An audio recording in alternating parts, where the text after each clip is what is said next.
All right, so we are right at 8 o'clock p.m., so we don't keep people waiting. We'll go ahead and get started. This is Jennifer Connor speaking, so I'm the current chair of the Dermatology PA Foundation. Tonight we'll have a couple people leading us in the discussion. One is Miss Sheena Brown, who is our grant program manager, has quite a bit of experience in research at Mercer University. And then also Cynthia Trickett, who is a dermatology PA in the Dallas area, and vice chair of the Dermatology PA Foundation. So I will let Sheena and Cynthia take it away from here. All right, hi everyone. So I prepared some slides to just give an overview of the grant and sort of answer some general questions I would assume you would have if you don't have much, I have a lot of feedback, much research experience. And then after that, we'll take any questions that you may have. All right, next. So the main objectives of the grant, as you know, if you've read the instructions, is to really support patient-focused research and to increase research activity among dermatology PAs and PA faculty. So as an applicant, you're encouraged to develop innovative research projects, and the whole goal is to examine the impact of dermatology PA on patient outcomes. And if you do not work within a PA program, I definitely recommend that you, if possible, pair with a PA faculty member. They generally have research experience. They can help you during the process of developing your research question and completing the proposal. Next. So in terms of funding priority, so we have 6 priority goals which are listed here. I'm not going to read them to you. So if you have not developed a research question just yet, I would definitely review these goals, and that will help guide your question forming process. So if your research question actually touches on one of these goals, you will be at a higher priority than someone who does not. Next. So are you eligible? So in order to be eligible, you have to be a dermatology PA or PA faculty member. You need to be employed for at least 10 hours a week, and then agree to some general rules. So you have to submit a progress report halfway through the grant year, and then complete a final report after the completion of the award. You have to dedicate at least 10% of your time and effort to research during this year. And then if your research includes interacting with patients for research purposes, you need to have IRB approval. Ideally, you'd agree to present your research at one of the upcoming SCPA conferences after, of course, you've completed your study. And then the goal is to produce scholarly work that's publishable. So your project should result in a publication that you would publish in SCPA's journal. And then perhaps a poster at one of the conferences as well too. Yes. Let's talk a little bit more about IRB, because that might be daunting because some people don't know exactly what that means. Very, very lightly. So an IRB is basically a board that will review any research, whether it be clinical or subclinical, and determine if it's safe for the participants. So they're not necessarily evaluating your research question in detail. They just want to know, are you producing any harm to the participants? And then also, are they aware of what they're agreeing to? So they will review your informed consent to make sure it clearly explains the risks, if there are any, to the participants, and exactly what their commitment is. So is it a 10-minute survey? Do they have to come back for 4 visits? They need to be aware of exactly what they're agreeing to participate in. Perfect. Hi, it's Christine. Can I ask a question? Sure. So hi, Cynthia. Hey, this was one of my main questions here is I don't have access to an IRB. I could probably find one. All the research I've done in the past, of course, was through Baylor. So do you guys have help with that? Do you have some listings of IRBs? We don't have any listings of IRBs that are quote unquote free. There are some services, and they have not so nominal fee associated with them if you're not pairing with an academic institution. So my recommendation would be to find someone that works or is a faculty member within a PA program to collaborate with, and that will help you overcome that hurdle. So for example, Christine, Travis Hayden, Yes. right, is an example of somebody who is in an academic institution and I don't know if there'll be a fee or not, but that would be somebody who could help you, institute your IRB and contact your IRB. Okay, I didn't even think of that. I could probably check with UT Southwestern since I'm on the PA faculty. Yes. Yeah. Yes. Okay. Yes. Thank you. Hey guys, this is Gina. I have a stupid question. Can you use the money that's obtained from the grant to pay for the IRB if there is a cost to the IRB? Yes, you can. That's a great question. If it's relevant to the research question and the project and it's necessary, you can justify it within your budget, then that's fine. Okay. Now keep in mind that you're doing that even before you're granted the grant, Right. or approved for the grant. Oh, that's true. So you would need to keep your receipts and make sure that you follow through, or you might not get that back if it's not approved. Hopefully that doesn't happen, but that's something to keep in mind for sure. Great point, Cynthia. Thank you. Sure. And again, a no-cost solution would be pairing with an institution, and they have an IRB, all universities. And so if you're pairing with an institution, that will come to you at no cost.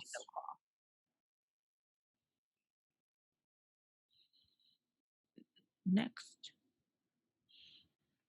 So again, our funding preferences. Funding will be prioritized for projects that actually address one of our priority goals. And also, if you're collaborating with a researcher that has more experience than you, then you also get quote unquote extra credit when we're scoring your application. Now, if one of those, if the research question that you have doesn't specifically address one of those 7 goals, because those aren't the only things that are important to dermatology physician assistants, but certainly submit your proposal and it can always be considered. But like Sheena said, priority will be given to the 7 goals that we've set forth.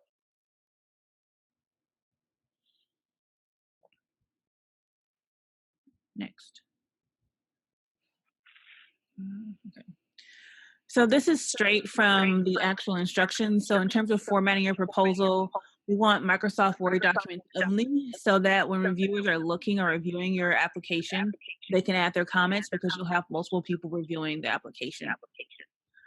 Please make sure that you adhere to general guidelines. So 12-point times New Roman, left justified, 1.5 line spacing with 1-inch margins. Due to the type of application, we want to limit the number of pages to 10 pages. And then there are also some appendices that you should include, which are not a part of your page limit. So your CV or your resume and description of how you're going to collaborate with other PAs or PA faculty, if that is included in your application. And then if you do have a survey, we want to copy questions included as a separate appendix. Sheena, I have a question. If you have more than one site, let's say you decide to have 4 people who are doing all surveys so you can get even more data, is it each person submits their CV along with the same package, or are they submitting separately, or how would you like that? How is it supposed to be formatted? So if it's the same application, so the same questions, you'd have one application, you'd have a lead investigator, and then sub-investigators. So you'd have each person include their CV, but it's all part of the same application packet. And in terms of the description of collaborative effort, each person would list out what they will be doing on the grant. Excellent. And so, what happened? Go back. One more. Where's it? Oh, no. Okay, let's see. So for your actual proposal, you have a cover page, which we'll go over on the next slide. Your abstract, which is just a summary of your entire proposal. So think of this as your elevator speech, if you will, for your proposal. And we want you to limit it to 200 words. And then your proposal is pretty standard. And all of these sections are included here and also are included in the application packet. Okay, next slide. So here is a cover page. So let's say you have one main investigator and then 2 or 3 sub-investigators. So you include the title of the project, your credentials, your name, so on and so forth. And then in terms of your collaborative effort, if you see the last item you'd fill in is your contributions to the project. So for each investigator, you would include again how you're contributing to the project, and that would explain your collaborative effort. So let's say you have a sub-investigator that has research experience and will do your data analysis, and they would say their contribution would be analysis of the data and also providing general mentorship for the project. And again, we can pair you with people if you're interested. We have, physician assistants who are doing it. We have industry folks who are doing it. We have physicians who are doing that. You just need to ask. Yes. And at the end of the presentation, we've included email address if you do have additional questions after the call. So again, this is the list of the goals. So these again have funding preference when we are reviewing the applications. Next. So this may sound silly, but please make sure you address all the submission requirements. So with previous grants that I've evaluated, I've seen people with really strong applications, but they forget to include one of the sections or don't complete a form correctly. And this is just an easy way to disqualify your application. If you are aware of any weaknesses within your application, it'd be great if you can include that and explain what they are, and then how you plan on overcoming those limitations.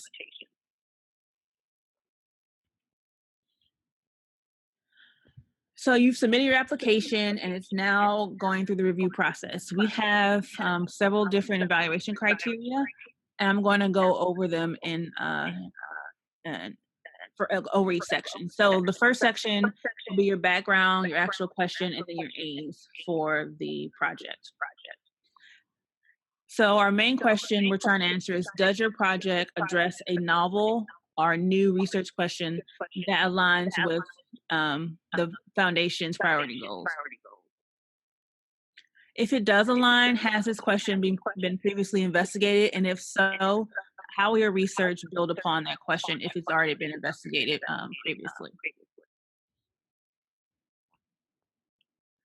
Next will be your research methods. That's worth 20 points. So will the proposal or proposed methods actually provide the data necessary to answer your question? So do your methods align with your question? Also, is your plan for analysis clear and appropriate for the data? For this, again, I recommend collaborating with someone who does have experience in research. If you need help finding someone, definitely email us. And this is, again, to help make sure that your plan for analysis matches your research question and to ensure that the plan is adequate.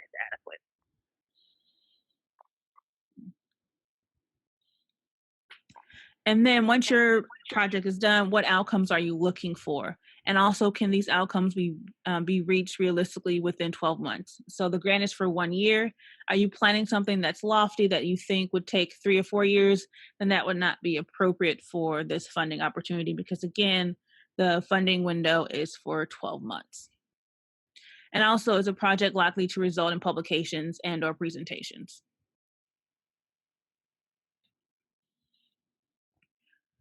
And then how are you going to disseminate the information? Again, the goal of this funding opportunity is to increase research among dermatology PAs and PA faculty. And so is this proposal going to actually result in just that? And what are your plans for dissemination? So after your project is complete, do you plan on presenting at a conference? If so, I recommend you outline exactly what conference and when and why, as well as what your publication goals are. So you're aiming to publish 1 paper, 2, 3, whatever your goal is, based off of the results that you plan on getting at the end of the study.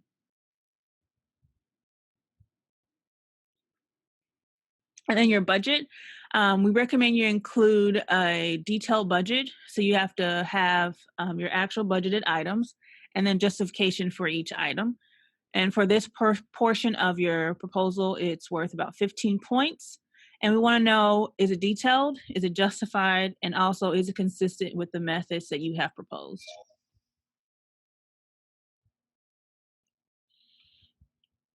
So I've listed here some common pitfalls within each section of the proposal.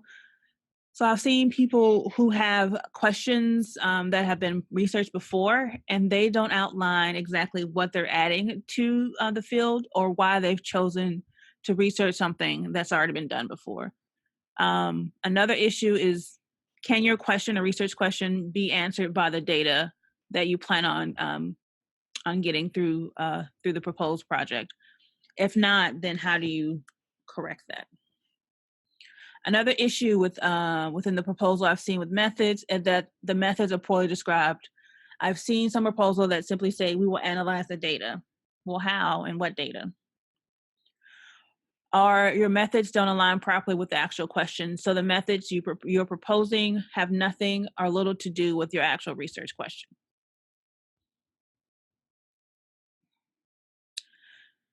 Issues with plans for analysis. I've seen plans for analysis that don't align with the study design or the data that will be collected.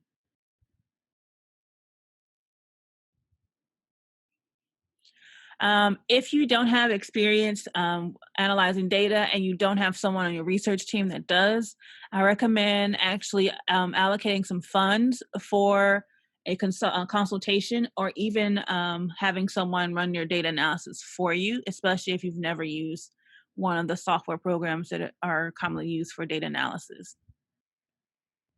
Again, with your budget, you want to make sure you break down your budget into sections. So what percentage of your budget is going to personnel costs? Do you need certain supplies, certain software?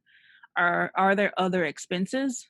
And then for each item, you want to include exactly what it is and how long you need it. So for example, let's say you want to implement a software program and to determine patient outcomes within a certain clinic, and you want to run the software for 6 months. Make sure it's very clear within the proposal exactly, again, what you're asking for, how much it costs, and for how long you'll need it throughout the project.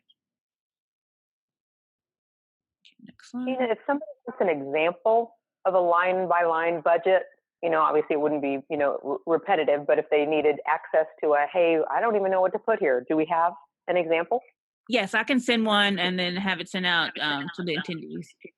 Okay, thank you. Mm-hmm. So if you have any additional questions, you can send an email to the research staff and include in the subject line 2019 DPAF PA Research Grant Program, and then we will address whatever questions you have. If you need help finding someone to collaborate with, we can also help with that. And with that, we'll take any questions.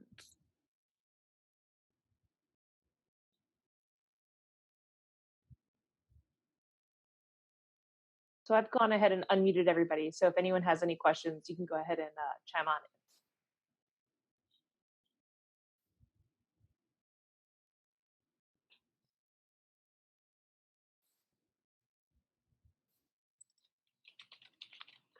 in. This is Gina. Do y'all have folks or contacts for people and industries that can analyze data? So if someone didn't have that, could we contact you if, hey, I need help in finding someone who could then analyze this data?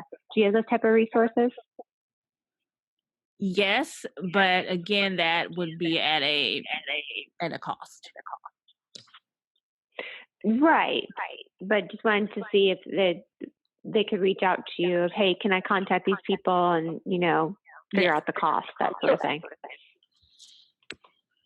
This is Cynthia. There's some articles and reports that the AAPA did on the PA profession that talks about quality and outcomes, and there's a lot in here. There's a good 10 pages of different things, public policy, workforce access to care, et cetera.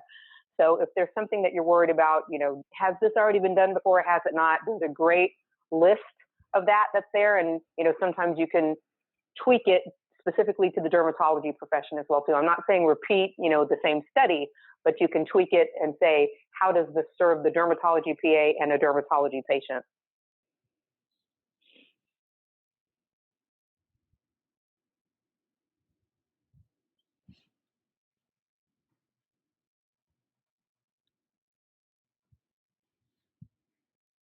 Are there any other questions? Comments? Thank you, Sheena, for your presentation. You're welcome.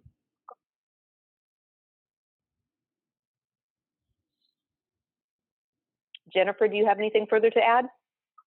No, I think that was wonderful. Thank you so much, Sheena. Very helpful. So for anyone who wasn't able to join, we have recorded this session, and then we'll do a write-up as well, but don't be afraid to reach out to our research grant team with any questions along the way. They're really here to help, and as you can see, Sheena has an incredible amount of experience, as does Cynthia. So please reach out if you have questions. And thank you everyone for being here.